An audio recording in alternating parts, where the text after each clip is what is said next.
Soy Dani Álvarez. Me dedico a contar la realidad y el crimen forma parte de ella. Busco la verdad de los casos a través de la ciencia forense. Pero no lo haré solo. Paco Echeverría conoce bien la naturaleza humana. Lleva más de 30 años trabajando como antropólogo forense, ayudando a esclarecer crímenes que nos han estremecido a todos. Casos como el de José Bretón. Mira, Dani, en un lugar como este es donde Bretón quemó a sus hijos. Esto es lo que se encontró la policía. La mesa, unas cenizas en el suelo, el espacio entre los árboles. El caso Bretón dio un vuelco gracias a la intervención de Paco. Él es el lector de huesos.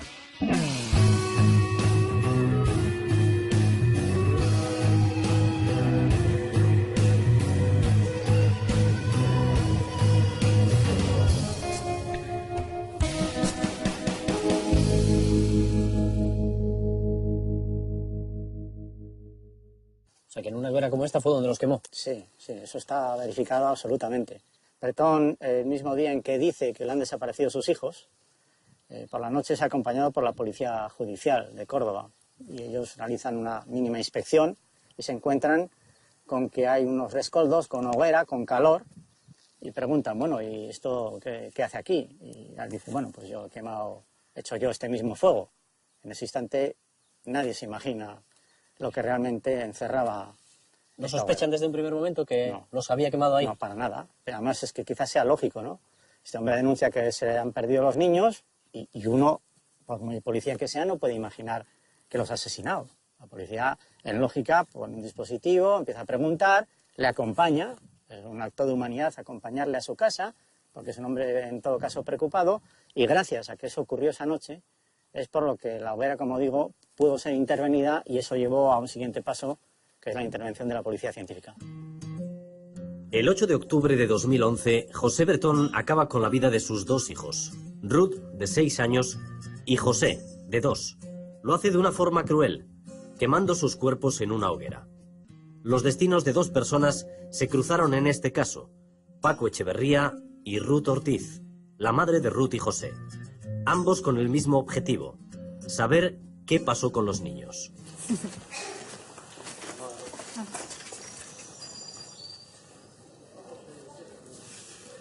¿Cuánto tiempo? Claro, ¿estás? Bien, bien. ¿Y tú? Bueno, muy bien. Sí. Pasa el tiempo, ¿no? Sí, un poco de recuerdo de venir a Córdoba y eso. Ya. Pero... Tranquilo. Sí.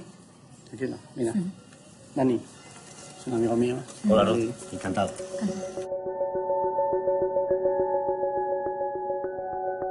Vamos con él. A pesar de que han pasado 3 años desde la última vez que se vieron, compruebo que aquellos lazos que se estrecharon a raíz de la tragedia siguen intactos. ¿Cómo recuerdas aquella tarde de 2011? ¿Cómo te enteras que tus hijos han desaparecido? La primera voz de alarma la dio mi hermano. Mi hermano llama a mi madre y le dice que ha recibido una llamada de la policía de Córdoba que José Bretón había puesto una denuncia por desaparición de mis hijos y que no se fiaba ni un pelo. Y a partir de ahí, ¿qué pasó y qué pensaste tú?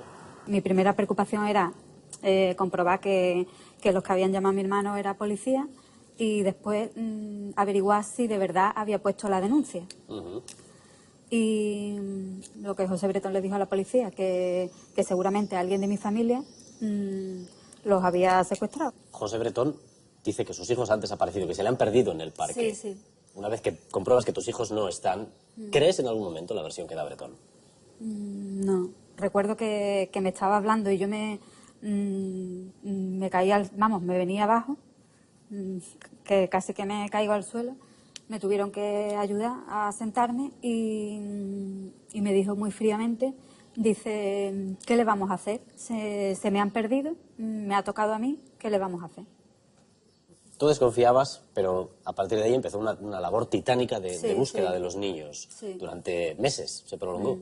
La incertidumbre fue lo peor, el no saber qué había pasado. Tú temías que Bretón les hubiera hecho algo a tus hijos. Sí, y que los cuerpos estuvieran en la finca o en los alrededores. Lo que pasa es que la policía tenía un informe que decía que los huesos que había en las quemadillas eran de animales. Y eso mantuvo bloqueada la investigación durante mucho tiempo. Sí, a mí me dijo, bueno, la policía jefe que llevaba la investigación que habían tenido que llamar expresamente a una antropóloga porque habían encontrado unos restos óseos en la hoguera. Hasta que aparece Paco Echeverría. Y menos mal que apareció.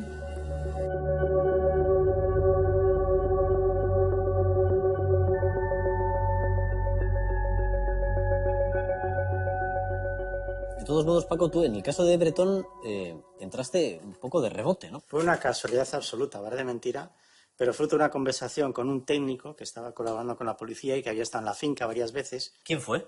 Luis Avial, vamos Sí, a llamarle. me gustaría hablar con él, sí.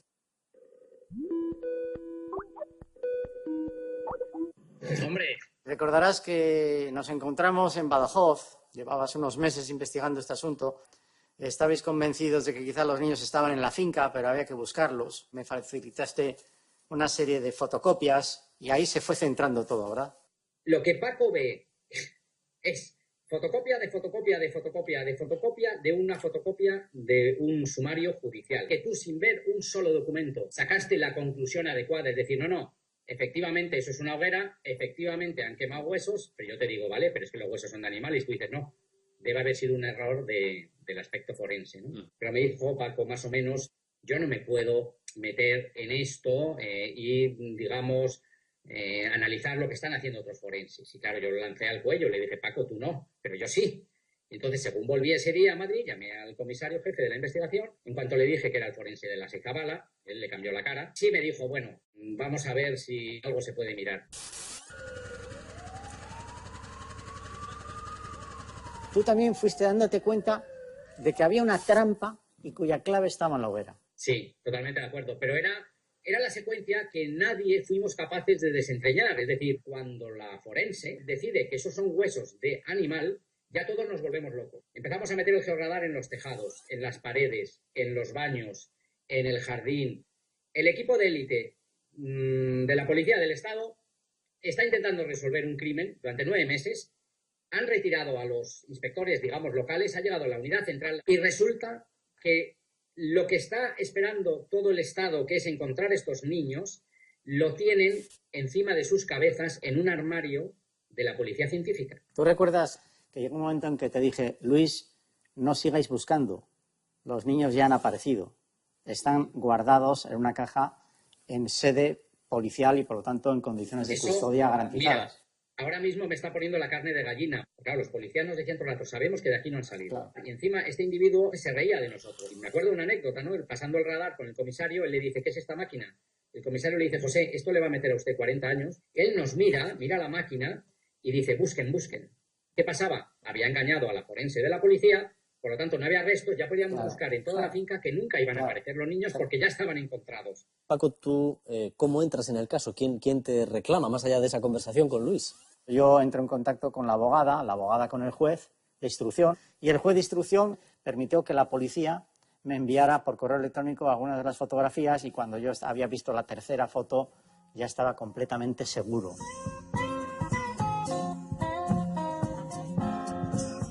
Reposo, tú eres la abogada de Ruth. ¿Cómo empieza el proceso de relación, de implicación de Paco en este caso?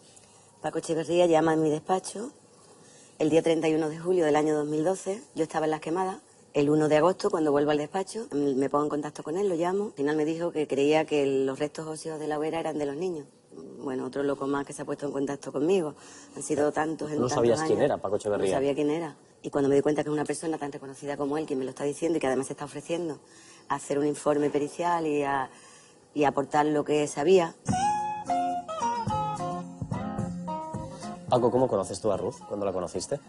Bueno, yo le conocí a través de su abogada. Le envié un mensaje que también tuvo que desconcertar un poco, ¿no? Porque tantos meses de investigación, cuando de pronto una persona que vive a 800 kilómetros pues dice que igual merece la pena revisarlo todo porque acaso existe un error, yo puedo imaginarme esos primeros instantes también de duda, ¿no? ¿Quién será este y cuánta gente igual ha querido ayudaros sin ningún sentido, ¿no? O sea, que mi intervención permite asegurar que los niños lamentablemente no están vivos. Eso no es una buena noticia para una madre nunca. Hombre, yo siempre he dicho que la incertidumbre es lo peor, incluso antes que la peor de las verdades. Claro, es que en tu caso no solo mató a tus 2 hijos, sino que estuviste durante prácticamente 10 meses sin saber, dando vueltas, preguntándote cada día, ¿qué cada había hora, pasado? dónde estaban. Eso multiplicó el dolor. El dolor, sí. La ansiedad, el dolor, la angustia. Lo que pasa es que yo creo que yo también iba dentro del plan. Quiero decir que a mí se me pasa por la cabeza de que su idea era acabar con mis hijos y conmigo.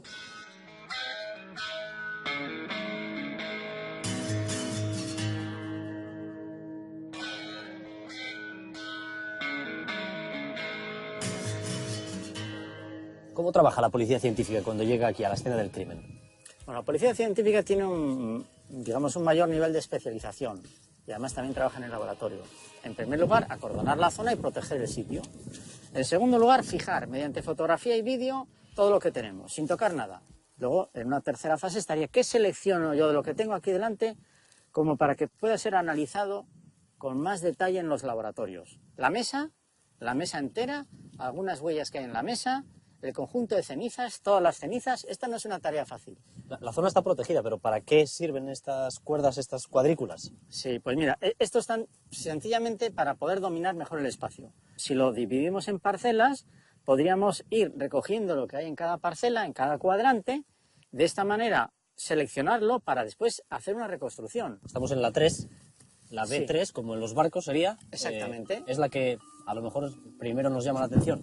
Podemos empezar por cualquiera. Ahora, aquí lleva un poco de orden. En este caso podríamos empezar por ahí en el centro porque hay una mayor concentración, también ya estás viendo, de cenizas, ¿no? Y esto es lo que ahí se encontró. Un conjunto de cenizas de un espesor que casi tapaban lo que había en el fondo y entre las cenizas.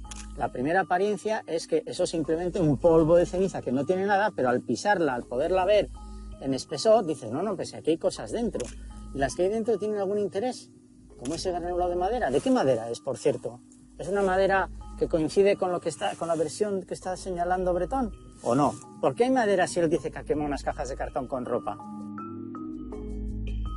Hicieron ese trabajo desde el principio en la policía. Lo digo porque sabemos que durante horas, días, estuvieron inspeccionando toda la finca. Incluso sí, abrieron varios agujeros en la finca buscando seguramente a sus hijos. Sí, inspeccionó la finca, se hicieron sondeos, se pasó el georradar. Y una de las tareas que yo creo que él se percató de que ya había pasado desapercibida era precisamente la hoguera. Cuando llegaron las noticias, no, la hoguera carece de interés, nada de lo que hay en la hoguera importa. Y llegó un momento que efectivamente, incluso debajo de la mancha de las cenizas, hicieron un sondeo, porque una sospecha es, y si lo que ha hecho ha sido matar a los niños y enterrarlos en el suelo, y encima ha hecho una hoguera para despistar, para que de esa manera los perros tengan una mayor dificultad. De tal manera que si no hubieran hecho bien su trabajo los responsables de la policía científica, no hubiera sido posible volver atrás. Exacto. Y analizar esos restos. Exacto. Mira, vamos a hacer una cosa. Vamos a salir del área que hemos perimetrado y aquí en concreto, tú criba esto, muévelo.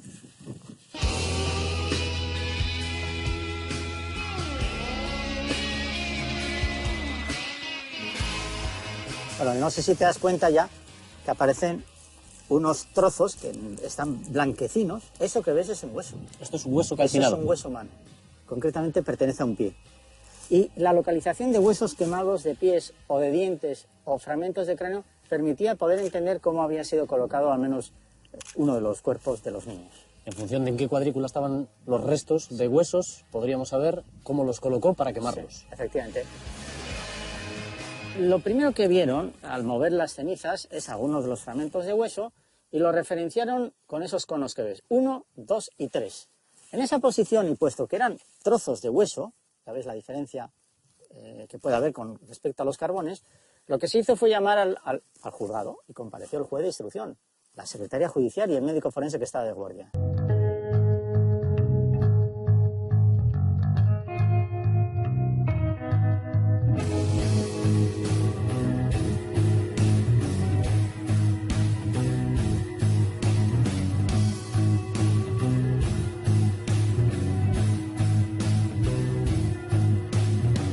Soledad y calor en las quemadillas. La zona no invita a quedarse. Es un lugar triste, sin urbanizar, rodeado de pabellones industriales. Los familiares de Bretón han blanqueado los muros de su finca intentando tapar insultos y amenazas. Pero un pedazo del infierno sigue ahí, entre los naranjos. Durante la primera inspección de las quemadillas, la policía le pide explicaciones a Bretón acerca de la hoguera. Este le quita importancia. Dice que en ella ha quemado ropa de su mujer, unos animales disecados y recuerdos de su matrimonio.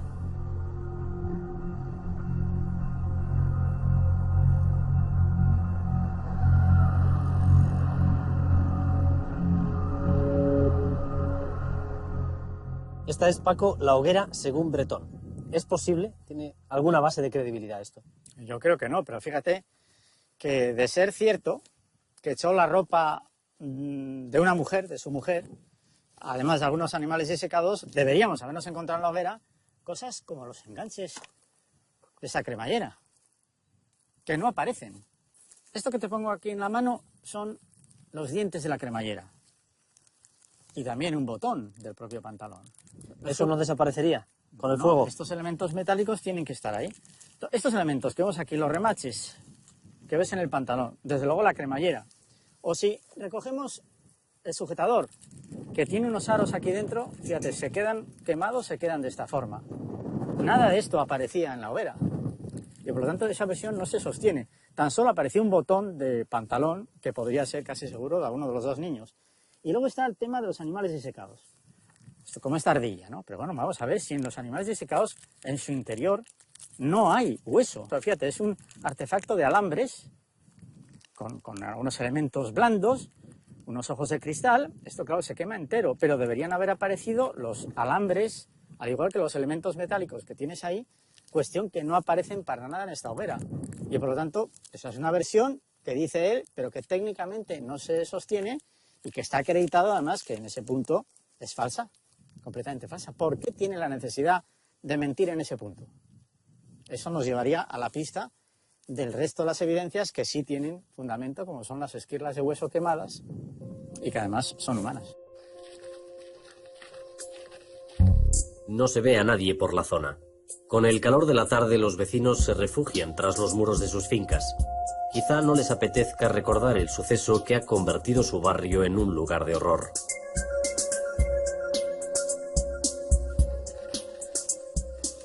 Sí, hola. Hola, me llamo Dani, estoy trabajando sobre el caso de José Bretón.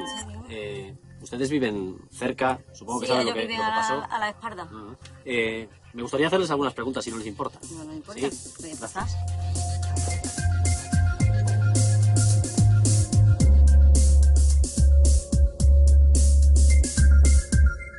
¿Qué recuerdo tenéis del día de la hoguera? ¿Os enterasteis de algo? Había un olor muy fuerte, pero claro, nadie podía llegar a imaginar que ese olor tan fuerte hubiera sido capaz un padre de quemar a unos niños, vamos, eso es increíble. Nadie se lo podía pasar por la mente, ¿no? Había dos factores que un poco llamaron la atención, el olor Sí, aparte y la y altura la de, hoguera. Sí, del- no, del hombre, humo. nosotros pensamos, porque yo pasé a las 4 más o menos, pasamos nosotros y se veía una hoguera grandísima. Y el olor. Pero, hombre, no era normal. El humo, sobre todo, era muy negro. Muy negro, muy negro, muy negro. Pensábamos que eran del vecino de al lado, que tiene un taller, que eran neumáticos que estaban quemando. Luego ya al día siguiente pues ya empezaron a dar la noticia y claro, pues ya quien vio ese humo pues sabía, no se lo podía imaginar que podía haber sido eso. Lo veo que aquí tenéis una asociación vecinal bastante potente, os habéis movido con respecto a este tema, habéis organizado protestas y demás. Sí, sí, muchísimo. Aquí hemos estado con la policía buscando pozos que hay por aquí, por si hubieran estado echados en un pozo. Aquí estuvieron las avionetas por la noche, con las iluminaciones esas. Y por el río también, Eso fue fue buscando por el río. horrible, vamos, horrible. He visto que las pintadas que habíamos visto con insultos hacia Bretón, llamando al asesino y demás, se han borrado. Ha habido de todos los escritos, han puesto de todo, ¿no? Y cada día había un escrito y entonces la familia pues lo pintó todo. Además dijeron que como se volvieran a manifestar delante de la puerta que iban a denunciar, entonces ya pues se cortó el tema, pero ahí no faltaba una vela, no faltaba... O sea, que lo que poníais por el día lo borraban por la Al noche. día siguiente ya no estaba. Sí. Y cuando se confirmó que había sido Bretón quien había matado a sus hijos, ¿Qué impacto tuvo esto aquí? Tantos meses con televisión, siendo protagonistas de... Es que no nos lo hemos creído nunca, vamos, creído. De que eso hubiera podido pasar aquí, sobre todo yo no me he creído eso nunca. Hasta que ya no... Lo que más, hombre, ya cuando empezaron a decir que había un zulo y que había puesto una mesa, que... Esto a lo mejor ha cambiado la vida de todo este vecindario, ¿no? Porque va a quedar recordado como el sitio de un crimen horrible. Sí, ahora te preguntan y ya en vez de decirte las quemadas donde mataron a los niños. Vale. Es muy fuerte. Qué lástima.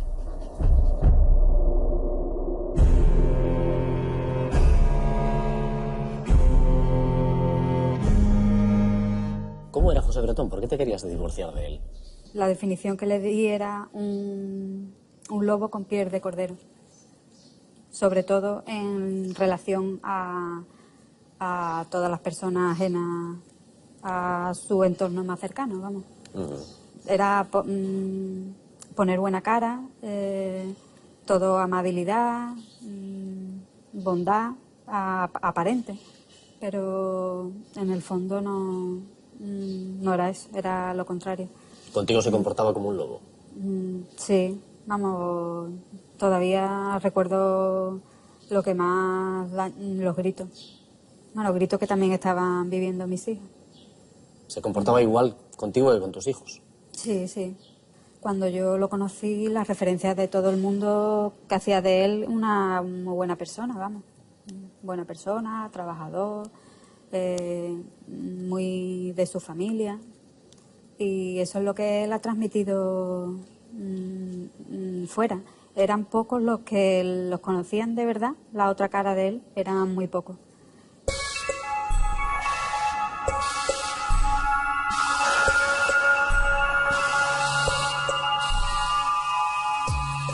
Doctor Sáez, usted es médico forense y dirige este Instituto de Medicina Legal aquí en Córdoba. El juez del caso Bretón le requirió para que se hiciera un examen psiquiátrico de Bretón. Hicimos un primer informe cuando prácticamente al mes o mes y medio de estar José Bretón detenido, cuando todavía estaba acusado simplemente de simulación de delito. Posteriormente, una vez que aparecieron los huesos que luego se demostraron que fueron de los niños y se le cambió la imputación, hicimos un segundo informe un año después. ¿Qué conclusiones arrojaron esos informes? José Bretón no tiene ni patología mental, ni retraso mental, es más, no tiene ni siquiera un trastorno de personalidad. ¿Bretón no es un psicópata? No. La psicopatía es un tipo de trastorno de personalidad y no cumple los criterios que se necesitan en las clasificaciones internacionales para llegar a hacer ese diagnóstico. Otra cosa es que tenga algunos rasgos. Tiene rasgos ancásticos, tiene rasgos suspicaces, tiene rasgos narcisistas, tiene rasgos antisociales, tiene rasgos de muchos trastornos, pero no configura uno en especial. ¿Está usted diciendo que Bretón es una persona normal? Es que el concepto de normal es muy relativo, porque lo que puede ser normal para unos no es normal para otros. Lo que estoy diciendo es que Bretón no es un enfermo mental. Un enfermo mental no, pero rasgos de psicopatía sí. Porque, vamos, yo lo poco que he leído sobre el tema, que encaja perfectamente en cómo es él, en cosificar a las personas, la frialdad, la falta de empatía, que encaja en su perfil. Y, bueno, hay un psicólogo que lo vio cuando tenía 14 años, porque tuvo un intento de suicidio porque le dejó una novia que tuvo. Y yo no he conseguido hablar con él, pero ese psiquiatra sí le dijo en concreto a una periodista, dice, es un psicópata. Lo hizo simplemente porque es una mala persona y te quería hacer daño a ti. Sí, hombre, buena persona, quiero decir, que es mala persona. Y sí, el daño me lo quería hacer a mí. ¿Por qué hizo lo que hizo? Bueno, lo dice la sentencia y yo la comparto por hacer daño a Ruth, simplemente. Así de sencillo. Es una forma de violencia de género. Una persona controladora, manipuladora y que no podía soportar pues que la dejasen. No sé si ustedes emplean estos conceptos, pero lo hizo simplemente por maldad. Pero es que la maldad existe. La maldad existe al margen de la patología. Y hay personas que sin tener patologías, sin tener trastorno de personalidad, tienen maldad. Y entonces hay muchos casos que se hacen por maldad. Y este para mí es un ejemplo muy típico. ¿Ha habido algún gesto de arrepentimiento, no, de remordimiento? En absoluto. No, con nosotros no. Las veces que lo hemos visto, no. Ni yo creo que lo tenga. Ni siquiera con el paso del tiempo, la conciencia se le puede echar encima. Él ya ha montado su historia. Él no va a reconocer jamás el tema, porque es una especie de mecanismo defensivo suyo ante su familia, ante las personas que lo quieren. Él no va a decir jamás que ha hecho eso de los niños. Entonces jamás, como no jamás no lo va a reconocer, pues jamás se va a arrepentir. Ruth me cuenta que Bretón dominaba la forja del hierro. La mesa metálica que sirvió de soporte a su hoguera la había construido él con sus propias manos. Su madre la solía usar para pelar aceitunas. ¿De qué cantidad de leña estamos hablando, Paco? Desde luego, más de 1 metro cúbico. En la sentencia se recoge que fueron más de 100 kilos de leña, ¿no? Rellenando todo el espacio, ocupando una cierta altura, porque la leña es fundamental no solamente para la cuestión de la temperatura, sino para el mantenimiento del tiempo que se necesita, lo que es la degradación, la combustión, la cremación completa de los cuerpos. ¿Y por qué lo hace en forma rectangular? Bueno, él aprovecha la mesa, que es un bastidor que ya sirve precisamente para concentrar el fuego, para que haya un efecto de refracción del calor hacia lo que se quiere quemar, que está concentrado en este punto y en cierto modo apoyado quizás en estas patas. De hecho, las patas se doblaron incluso como consecuencia de la temperatura. Aquí lo que se necesita es casi fabricar un auténtico horno crematorio. Además de la leña parece que utilizó algún tipo de líquido, seguramente gasoil, en decenas de litros y en diferentes momentos. Es probable que regara la leña, la empapara absolutamente entera, con toda la cantidad de gasoil que podía tener por allá. De hecho, finalmente la temperatura fue también tan alta que incluso hasta el suelo quedó endurecido. Este individuo, Bretón, estuvo en Bosnia, fue militar. Sí. Hay que tener conocimientos especiales para montar un horno crematorio, como tú lo llamas. Yo creo que sí, porque muchas de las veces en los crímenes en donde se ha pretendido hacer desaparecer el cadáver mediante el fuego, casi siempre han salido mal ese tipo de tareas. No son pocos los crímenes en que se asesina a alguien y después se le da fuego a la casa y se provoca un incendio y se quema la casa, claro, pero el cadáver prácticamente aparece medio quemado, pero es suficiente como para poder estudiar incluso las heridas por arma blanca, etc. Aquí, sin embargo, lo que se quiso garantizar no es una carbonización del cadáver, sino una auténtica incineración. Y eso es algo que se logró. También los cuerpos eran de 2 niños. Quizás sea más fácil hacerlo así. Además, en la escena apareció una pértiga, una vara parecida a esta, que está en parte también quemada. ¿Tú para qué crees que le servía esto en la escena de la que estamos hablando? Me lo puedo imaginar, pero sinceramente prefiero no hacerlo. Es casi seguro que él no pudo estar trabajando a una corta distancia, porque la temperatura es elevadísima, y tuvo que hacer algunas de las tareas de movilización de la leña, etcétera, para garantizar precisamente el resultado final a través de la pértiga. Y esta pértiga ahora aparece cuando llega la policía. Esa misma noche no solamente está la mesa y los rescoldos, sino que aparecía la vara tirada en una esquina.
Vamos a medir con un termómetro láser, Paco, a qué temperatura está esto. Estamos ya por encima de los 400 grados. Sí. ¿Qué temperatura llegó a alcanzar?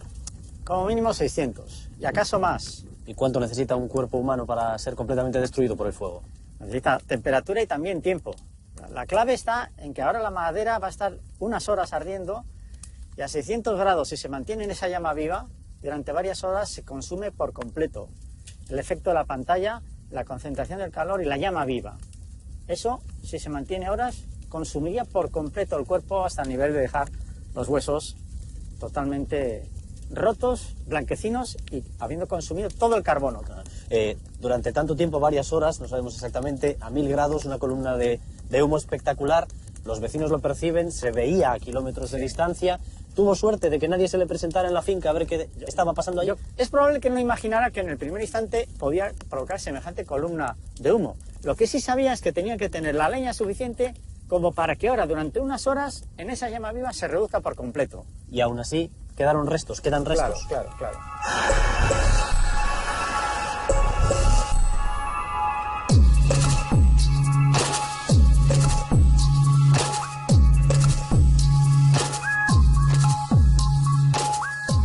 Has traído, Paco, varios huesos, clavículas concretamente, para que podamos comprobar cuál es el efecto del calor en los huesos. Sí. Y para que podamos ver también la diferencia entre carbonizar e incinerar. Sí, efectivamente, a través de la temperatura y del tiempo que podemos disponer dentro de este horno, ¿no? Bueno, me vas pasando cada uno de los ladrillos. Vamos a comenzar por el que tiene la mandíbula con esos dientes. Lo vamos a meter aquí en este horno industrial.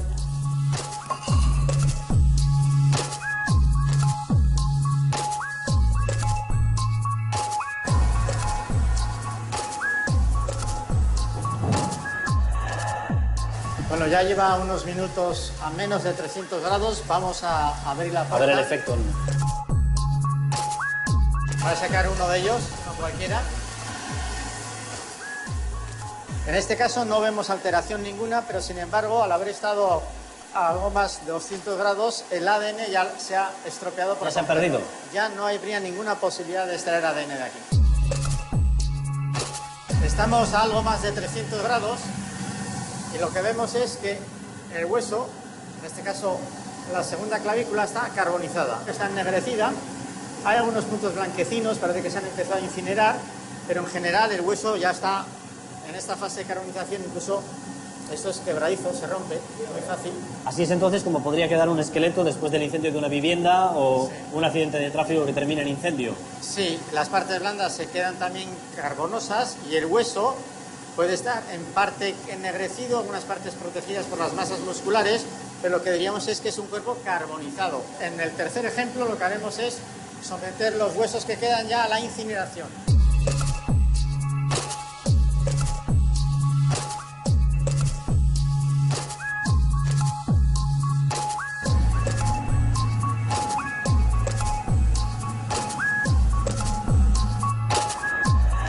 Fíjate que se ha quedado más reducido, pero sobre todo está mucho más fragmentado. Esto ya incluso se ha desprendido algún trozo de hueso y el color es blanco porque se ha agotado completamente el carbono. La diferencia entre quemarlo por debajo de los 300 grados, carbonizarlo, entre 300 y 600 aproximadamente, más de 600... Incineración. Incineración.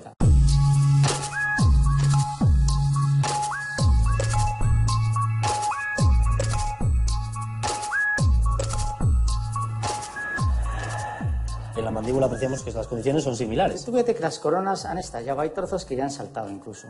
¿Los dientes estallan? Se estallan porque se agrietan más fácilmente como consecuencia de la diferencia de temperatura y del calor, entonces caen en trozos. Esto todavía está muy caliente, pero a nada que lo toquemos se va a desmoronar completamente el diente. Bretón logró llegar a esta posición final. Fue eficaz a la hora de quemar los cuerpos porque logró la incineración completa. Bretón llegó a esta fase, a la fase de la incineración. En ese sentido, como decías tú, fue eficaz. Pero ¿hay alguna diferencia entre hacerlo aquí en un sitio cerrado, en un horno industrial, hacerlo al aire libre como lo hizo él? Es mucho más difícil hacerlo al aire libre. Hay que ser muy ingenioso para lograr tan eficazmente la incineración. La mayoría de la gente que lo intentase le saldría mal. Sigo los pasos de Bretón aquella tarde del 8 de octubre. Sale de la finca a las 5:30 hacia la ciudad de los niños, en el parque Cruz Conde. Ha dicho a sus familiares que estaría allí con sus hijos, pero el asiento trasero de su coche está vacío. Sus hijos nunca salieron de las quemadillas. Media hora más tarde, Bretón aparca en la calle Pintor Espinosa, a 300 metros del parque. A los 20 minutos, realiza una llamada a la policía. Denuncia la desaparición de sus hijos. ¿Qué ocurre con menores. Que no los encuentro. Que los ha perdido, ¿de acuerdo? Es usted el padre, ¿no? Exactamente. De acuerdo, mire, le voy a tomar nota. Entiendo la angustia cuando un hijo se pierde, la lógica desesperación. Pero en la llamada de Bretón, la policía percibe un tono extraño. Ahora ya media hora que no los tengo localizados. ¿Cómo fue el momento? ¿Que usted se descuidó y se perdieron de vista? Pues aquí un poco tumulto de gente y cuando entro mano a ellos pues no los veo. De acuerdo, pues avisamos de inmediato. Gracias por llamar. Buenas tardes. Ruth y José no llegaron a pisar la ciudad de los niños aquella tarde.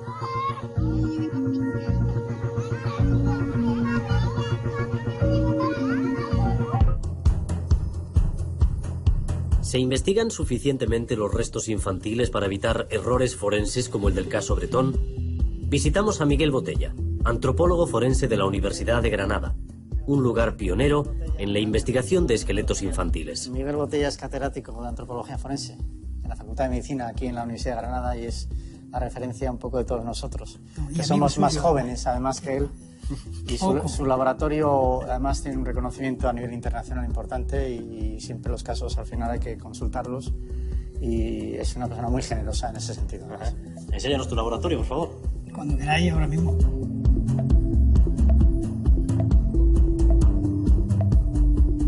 ¿Qué nos has preparado aquí, Miguel? ¿Qué tenemos aquí? Bueno, de la colección que tenemos de más de 500 niños, podemos preparar, bueno, algunos para ver las diferencias que hay con respecto a las edades. Y ahí es donde está una de las dificultades para el estudio de los niños. Cambian mucho en periodos muy cortos.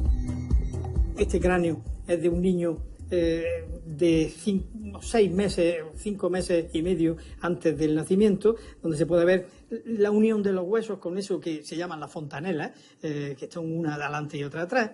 Después tenemos una niña de 2 meses después de haber nacido, un niño de 3 años, un varón de 3 años ya de edad, y ahí tenemos un ejemplar curioso, interesante, porque tiene una gran rareza y una gran dificultad a la hora de poder identificar los restos, que es un anencéfalo. El niño nace y se desarrolla sin cerebro, es decir, aparece una vesícula ahí, pero no, suelen morir al nacer. En el caso de Bretón, las víctimas eran niños. ¿Extraéis información de toda esta colección que tenéis aquí? Naturalmente. Aquí, concretamente, estamos estableciendo los parámetros de crecimiento y de diversidad morfológica con respecto a las distintas etapas de edad de los niños. Aparte del tamaño y de la fragilidad, ¿hay algunos indicadores que os saquen de dudas cuando veis fragmentos de huesos de esqueletos que pueden ser de niño? Bueno, claro, es que la morfología casi esta se parece, ¿no? Lo que estamos viendo aquí es un fémur, pero alguien podría equivocarlo con un resto faunístico. Y por eso hay que conocer la anatomía humana del adulto, que es la que se estudia, pero también la de los restos infantiles. Este tiene 2 meses de supervivencia. Y tú fíjate que el frontal son en realidad 2 huesos, están separados completamente, porque ahí hay una sutura. Cuestión que vas a volver a apreciar aquí en los otros infantiles. Claro, y aquí ya no. Aquí ya no. Y en el adulto, en este adulto, ya no se ve esa línea, que es la línea metópica. ¿Y hay algún momento en el que se puede determinar que un esqueleto ya es adulto? Sí, claro. Esta sutura metópica ya desaparece en el adulto a partir de los 6 años. Después nosotros jugamos con los periodos de fusión de los huesos. Es decir, los huesos están creciendo hasta un determinado momento y estudiando eso, así como la fase de erupción de los dientes. Podemos establecer en los no adultos, en los subadultos, podemos establecer con una precisión bastante aceptable la edad de muerte de esa persona. Josefina Lamas, la antropóloga forense de la policía, tuvo en sus manos las pruebas para resolver el caso en los primeros días. Su error, al confundir los restos de los niños con huesos de animales, hizo que la angustia de Ruth y su familia se alargara durante meses. ¿Por qué se equivocó Josefina Lamas? Al ver el diagnóstico que había hecho Josefina Lamas, no te callaste. No, porque era el caso claro y permitía explicarlo todo. Conocí algo a través de los medios de comunicación, no tenía ningún detalle, hasta que de pronto alguien me empezó a hablar, me fue explicando, y dije, pues esto no es así. Y no me resultaba tan difícil, en concreto, poder hacer el ejercicio de demostración de que tenía razón en mi versión. Yo no lo hice para descalificar a nadie. Lo hice, entre otras cosas, porque pudimos aclarar el asunto completamente. Y yo me debo más, en este caso, a intentar esclarecer la verdad. ¿Cómo pudo meter la pata tanto? Bueno, para mí diría que ha sido el informe pericial más fácil que haya hecho en mi vida. Porque es saber o no saber, ¿no? Entonces ella no sabía. No, no sabía. En este caso en concreto, pues la verdad es que las cosas no se hicieron bien, se hicieron mal por desconocimiento. ¿Hubo también negligencia? Yo creo que es un problema de negligencia profesional. En un hospital esto representaría, no sé, tan grave como equivocar, no sé, un riñón con otro órgano y operar en consecuencia todo al revés. Cuando apareces tú en escena, ¿qué dijo Josefina Lamas? Se llevaría una sorpresa. La primera es ¿por qué Echeverría está en esto? Como me conoce, sabe pues que de este tema sé algo. Y con todo, ella sostenía que yo me había equivocado. De tal manera que cuando estuve ya en la comisaría en Canillas, viendo las evidencias, una detrás de otra, pudiendo estudiarlas, todavía en esa fase ella decía que yo no tenía razón. ¿Eso lo decía contigo delante? Sí. ¿Estuvisteis cara a cara? Claro. Y nos saludamos y somos amigos. Incluso le invité a que continuara conmigo la tarea, pero prefirió dejarme a solas para no influirme. Y en los días siguientes todavía mantuvo la idea de que los restos no eran humanos. Y ya pues llegó un momento en el que el juez de Córdoba nos convocó a todos a una vistilla, que se dice, previa al juicio. Bueno, pues en esa vistilla, por fin rectificó. ¿Cómo fue el momento de vuestro encuentro? Pues duro, tenso. Al mismo tiempo, ella me agradeció que no hubiera hecho leña del árbol caído. Yo he oído decir que los huesos se fueron de copas. La explicación que me dan es que los huesos se sacan de Canillas para llevarlos a un bar, un restaurante, algo, para mostrarlos y que por eso los huesos se fueron de copas. ¿Para mostrarlo a quién? En un principio al doctor Echeverría. Es un disparate, un fenomenal disparate, porque eso demuestra incluso que poco me conocen. Si yo no bebo, ¿cómo que un bar de copas? A mí la policía me enseñó oficialmente los restos después de que el juez lo permitiera. Fue muy inoportuno que ella argumentara también esta dimensión del disparate. No sé, ¿para qué? Para embarrar el terreno, quizás para echar balones fuera. Ella lo que dice es que a ti te enseñaron los restos en un bar. Para mí es sencillamente un disparate que me da la risa transcurrido el tiempo. Pero para sus compañeros es una cosa delictiva. Es una cosa muy grave. ¿Por qué? Porque sus compañeros, ¿tú crees que pueden romper la cadena de custodia enseñando unas evidencias en un bar de copas a no sé quién? Esto no pasa nunca. ¿Qué es la cadena de custodia? Es un documento en donde se va anotando quién es la persona que lo ha recogido, quién es la persona que lo transporta, en qué momento llega al laboratorio y en qué condición pasa de una mano a otra. Si no está bien garantizada la cadena de custodia, se puede invalidar completamente. ¿Se rompió la cadena de custodia en los huesos de las quemadillas? No, en absoluto. Tenemos dispuestos sobre la mesa, Paco, huesos humanos y de animales para comprender las diferencias que existen entre ambos, que en algunos casos son bastante evidentes, pero en otros, como mucho, la mayoría de la gente podríamos distinguir lo que son quizás los cráneos y algunos huesos largos. ¿Por dónde podemos empezar, Paco? Y aquí tengo varios ejemplos donde hay un esqueleto humano de un individuo adulto y también tengo en la misma mesa algunos otros huesos que son de animales. Esto es una tibia humana. Se ve claramente y coincide este hueso de manera idéntica con el que ves sobre la mesa. Sí, quizás este es un poco más grande, pero... Exactamente, por lo tanto sería más alto. Bien. Y este es otro hueso que es idéntico, más grácil que ese, pero también puedes ver que tiene la misma morfología. La morfología significan pues esas formas que son idénticas. Aquí lo que son las mesetas tibiales. ¿Este también es humano? También. Y sin embargo ahora pongo una tibia que no es humana. No, es más ancho, pero a primera vista podría decir quizás es de un individuo más fuerte. Pero coinciden que en la anchura, la longitud y la robustez esto claramente no es humano. Ajá. De hecho, pertenece a un oso. Esta es la tibia de un oso. Sí. ¿Y en el caso de un esqueleto de niños? En el caso de un esqueleto de niño, la cosa se puede complicar un poquitín más porque el hueso va creciendo en longitud y va haciendo la forma definitiva a la que llega en el adulto. Y entonces hay porciones que son puro cartílago. Y si nos vamos pues a un feto, mira, yo aquí ahora te coloco ante una tibia de un feto humano. Que esto termina siendo un hueso tan grande como este que estás viendo aquí. Bueno, lo que vamos a hacer ahora es vamos a retirar esto de aquí y vamos a colocar un esqueleto de un niño de unos 6 años, que es el ejemplo concreto de lo que pasó en las Quemadillas.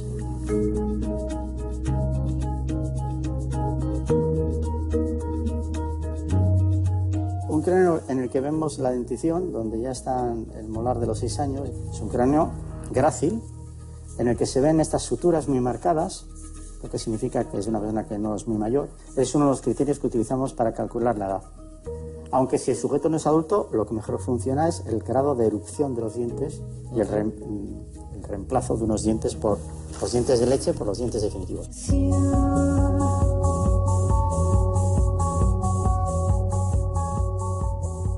Una de las primeras evidencias que se recogen entre las cenizas, cuando la policía referencia evidencia 1, evidencia 2, evidencia 3, es una vértebra exactamente igual a esta.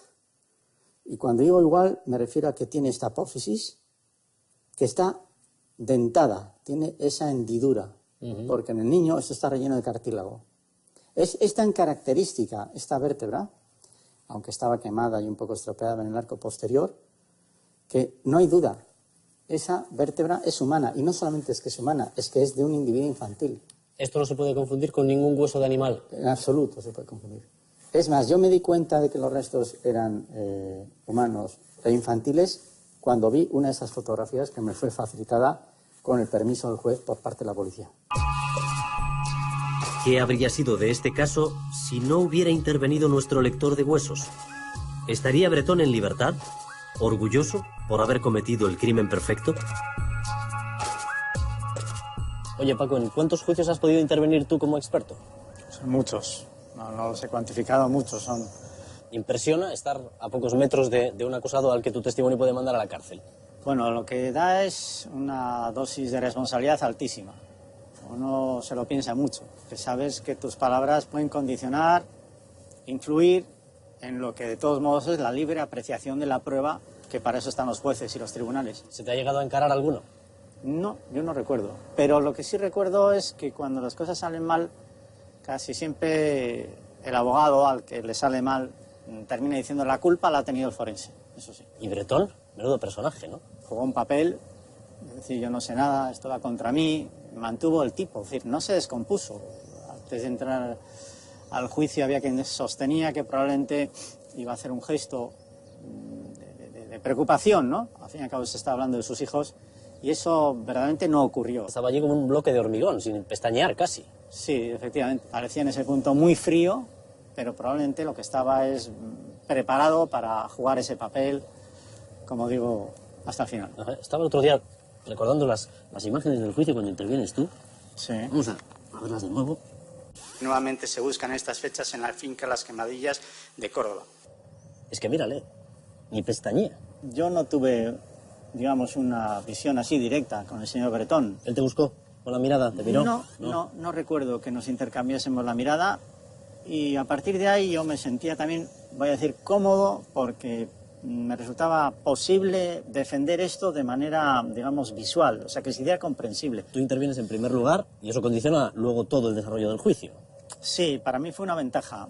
Yo me pude explicar con toda libertad, me llevé unos restos esqueléticos para entender cómo son los tamaños y las formas en los niños, incluso algunos restos faunísticos. Entonces hubo un momento en que pedí permiso al presidente del tribunal para levantarme y pude enseñar al jurado en unas bolsas de plástico y eso les impresionó muchísimo. Y después de mí fueron ratificando los demás profesionales. Esto fue así debido a que el que produce la mayor sorpresa en el procedimiento, pues me tocó a mí cuando opiné cualificadamente y con informe pericial que efectivamente los restos que estaban en la hoguera, esqueléticos, óseos, eran humanos. El caso fue muy mediático, había una grandísima presión sobre esto, muchísimos medios de comunicación. ¿Cómo recuerdas la intervención de Paco durante el juicio, la exposición que hace sobre los huesos? Antes de ese día, el juez de instrucción admitió una prueba que yo pedí, que era que antes del juicio hubiera la pericial de todos los peritos que habían dicho hasta ese momento si los restos eran humanos o no. Ahí fue la primera vez en la que principalmente Paco, los demás prácticamente aseveraron lo que Paco decía, expuso lo que fue una clase magistral. Fue tan contundente el tema que vamos, no hubo ni preguntas por la defensa, no había nada que preguntar. Entonces la intervención de Paco no que fue decisiva, que fue la que provocó que hubiera caso de asesinato.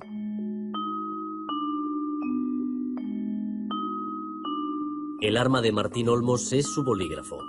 Con él, este periodista y dibujante bilbaíno retrata a los criminales más temidos, al tiempo que desnuda su alma enferma. ¿Cómo habrá dibujado a un tipo como Bretón? Llevas muchos años retratando el mal, Martín. ¿Cómo consigues captar esa esencia del mal y trasladarla luego a tus dibujos? Intento crispar los rasgos faciales de los facinerosos a los que retrato, porque al fin y al cabo creo que es la huella, es el estigma que van a guardar de su vida atormentada. ¿Es más sencillo o más inspirador el mal que el bien? Sí, el mal es más inspirador y más interesante. Sabater decía que el malo literario imprime una seducción a la trama para no aburrirla, pero en el caso de Bretón, en cambio, esto no ocurre, porque Bretón es un malo sin literatura, es un malo sin carisma. No es un malo embaucador, con maquetismo. Él no tiene un aspecto amenazador por el cual te puedo avisar. Es un hombre bajo, es un hombre que viste incluso de una manera no demasiado espectacular, un hombre casi inexpresivo, al que seguramente no repararías en él ni en una reunión de vecinos, ni en una fiesta, ni en una comunión, no repararías ni para bien ni para mal. Y en cambio es un malo tremendamente peligroso, porque no avisa. No... Ahí está una de las claves, ¿no? A pesar de ser alguien que pasa desapercibido, es capaz de cometer uno de los mayores horrores que no se pueda imaginar. Sí, muy premeditado además, y encima en la figura más vulnerable, que es la de dos niños. Esto que intentamos describir con palabras, tú lo trasladas al dibujo y aparece sobre todo destacado en sus ojos. Esa es su característica principal. Sí, los ojos de Bretón se han hecho famosos porque son ojos que casi no parpadeaban. No sabemos interpretar si hay sagacidad, hay observación o hay perplejidad incluso, ¿no? Tiene los ojos completamente abiertos, como si fuese casi un muñeco. Incluso los párpados le desaparecen de lo intensamente que abre los ojos. Entonces, Bretón es consciente de que su figura, por lo que ha hecho, es una figura abyecta. Martín habla como pinta. Funde colores y adjetivos para representar el mal en su forma más pura. Se han descrito algunos rasgos de su personalidad, como que era muy frío, muy obsesivo. ¿Eso cómo aparece en tu dibujo? ¿Cómo lo transmites? A mí algo que me llamó la atención es que este hombre fue militar profesional, incluso estuvo destacado en Bosnia. Es algo que me sorprendió bastante en un hombre como Bretón, ¿no? Y de repente ves a un hombre que, con todos mis respetos hacia los porteros de finca, por ejemplo, parece más un portero de finca que alguien que haya estado en un escenario bélico. ¿El color que trata de realzar? Sobre todo esa mirada, ¿no? He intentado eso, que los ojos queden de una manera un poco más clara sobre el resto de la piel.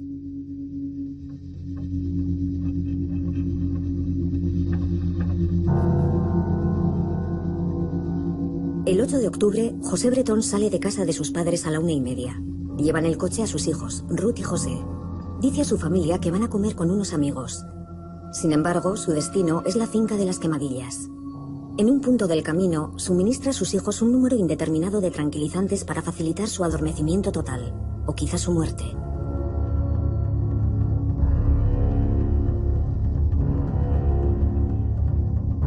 A las 13:48 llama a Ruth Ortiz.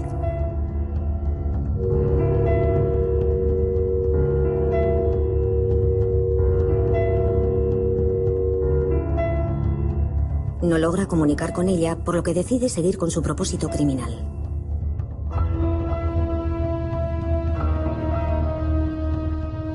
Coloca 250 kilos de madera junto a una mesa metálica.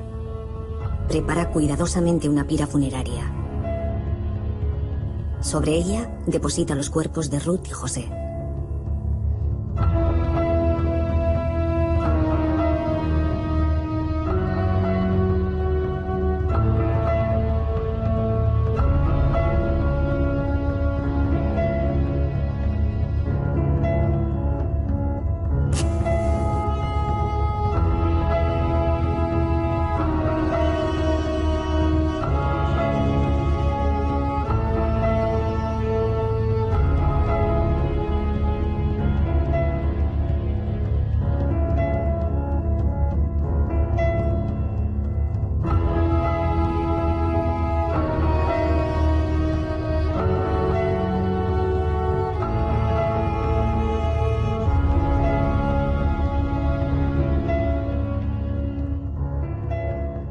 Ahí, en este intento de remontada de tu vida, Ruth, ¿qué papel juega el recuerdo de tus hijos? ¿Cómo les recuerdas? Les recuerdo con mucha añoranza y la verdad es que poco a poco voy haciendo un esfuerzo por no recordar los últimos momentos, que fueron los peores. Y los recuerdo como dos niños estupendos, súper alegres, y el día de su cumpleaños, pues claro, los recuerdo. Y después lo que hago es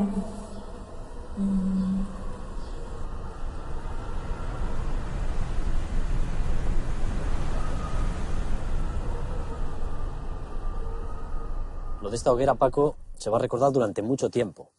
Le ha cambiado la vida a un montón de gente. A las víctimas, por supuesto, al propio Bretón y seguramente también a ti. Ser la persona que resolvió el caso Bretón, ¿a ti no te ha cambiado la vida? Bueno, a mí me afectó, porque desde la distancia, fíjate, parece mentira que se pueda aportar alguna información que es tanto como cambiar una pieza del puzzle, ponerla en su sitio, y a partir de ahí se entiende y todas las demás piezas van a donde les corresponde y se ve la imagen final, sí. Después de todo este proceso, hay una cosa que yo sigo sin explicarme. ¿Cómo es posible que la forense de la policía no viera lo que todos visteis después? Es cuestión de especialización. Cada uno somos expertos en algo, ¿no?, dentro de las ciencias forenses.